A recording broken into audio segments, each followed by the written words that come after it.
Excellences, Mesdames et Messieurs, représentants du culte, de la laïcité et d'autres convictions et philosophies, Mesdames et Messieurs, en vos titres, grade et qualité, salam alaikum, que la paix soit avec vous. Il est très difficile, bien sûr, de dire beaucoup de choses sur la paix, sur l'action sociale, sur ce que nous faisons en 4 minutes, mais je vais essayer d'être bref et aller peut-être à l'essentiel. Tout d'abord, permettez-moi de remercier les organisateurs, et à leur tête, M. Hassan Hamouch, qui organise donc cette rencontre. Je pense qu'il est à sa 3e édition, ainsi que toutes les personnes, les partenaires et les personnes qui ont participé à cette co-organisation. En tant que musulmans et engagés dans la voie de la paix et de vivre ensemble dans notre société, je voulais un petit peu vous exprimer ma fierté d'être belge et d'appartenir à cette société qui a su intégrer la diversité et gérer cette diversité. Lorsqu'on examine la situation dans différentes sociétés européennes, il va de soi que la société belge ou la Belgique est un cas assez particulier et on peut même parler vraiment d'un modèle qu'il faut peut-être méditer et suivre. Dans le sens où ce pays a su garder la cohésion entre les différentes convictions, les différentes religions, la laïcité, les différentes confessions. Il a géré les rapports entre ces institutions et l'État par le principe inscrit dans notre constitution qui est la neutralité de l'État, où certains aiment appeler donc laïcité. Je pense ici, je parle de laïcité inclusive, une laïcité donc qui protège, qui permet à chacun de vivre ses convictions, de croire et ne pas croire, et non pas une laïcité qui s'engage comme une religion de l'État, comme c'est le cas parfois dans d'autres contrées du monde.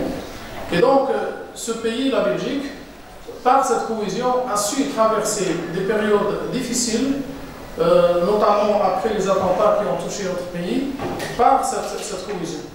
Nous avons pu, en tant que responsables et représentants des cultes et de la laïcité, nous engager avec le gouvernement fédéral pour œuvrer dans le chemin de la protection des droits de l'homme, œuvrer pour les valeurs humaines telles que les libertés, l'égalité homme-femme, croire ou ne pas croire, donc la liberté de conviction, la liberté de conscience. Ce sont des valeurs qui nous sont chères et que nous défendons tous ensemble, pas seulement musulmans, mais tous ensemble en tant que représentants des différents cultes et la laïcité, ainsi donc d'autres convictions. Nous avons pu ensemble combattre le radicalisme et l'extrémisme en co-organisant et en marchant ensemble, organiser des marches pour la paix dans la société, pour dire non, stop à la violence, non à ceux qui veulent polariser notre société, à ceux qui veulent nous diviser. Nous sommes un seul peuple et nous sommes unis face à la barbarie et face donc à la violence d'où qu'ils viennent et quels que soient les instigateurs de cette violence. Nous avons au niveau de notre institution pu nous engager dans des chantiers assez importants. Sur certains on est beaucoup avancé, sur d'autres peut-être on est encore au début, mais ce sont des chantiers beaucoup très importants et notamment qui s'articulent autour de la mise en place et le développement d'un islam de Belgique. Un islam de Belgique qui ne veut pas dire un autre islam inventé. Monsieur l'ambassadeur l'a souligné tout à l'heure en parlant du cas du Maroc, qui a pu conjuguer et marier le texte et le contexte. L'islam de Belgique, c'est uniquement ça, qui s'inscrit dans ce cadre-là, un islam qui prend en considération l'histoire du pays, son patrimoine, sa culture, ses valeurs, le cadre de la sécularisation.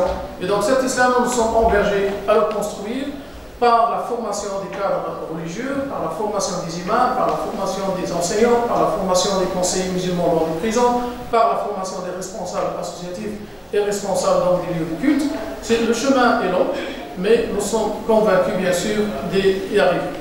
Et donc, nous avons dernièrement, c'est une étape assez importante, bien sûr, dans cette cohésion entre nos différents cultes et nos différentes convictions, pu organiser avec nos partenaires un voyage à Auschwitz. Le but était justement de maintenir et de cultiver la mémoire et de ne jamais oublier la barbarie et de ne jamais oublier, parce que l'animal féroce est toujours parmi nous. Et donc le nazisme, l'extrémisme peut toujours ressurgir et sortir dans nos sociétés. Il faut qu'on soit vigilant et qu'on reste vigilant, qu'on reste éveillé. Voilà, pour ne pas dépasser peut-être mes 4 minutes, je vous remercie et je vous souhaite une belle après-midi.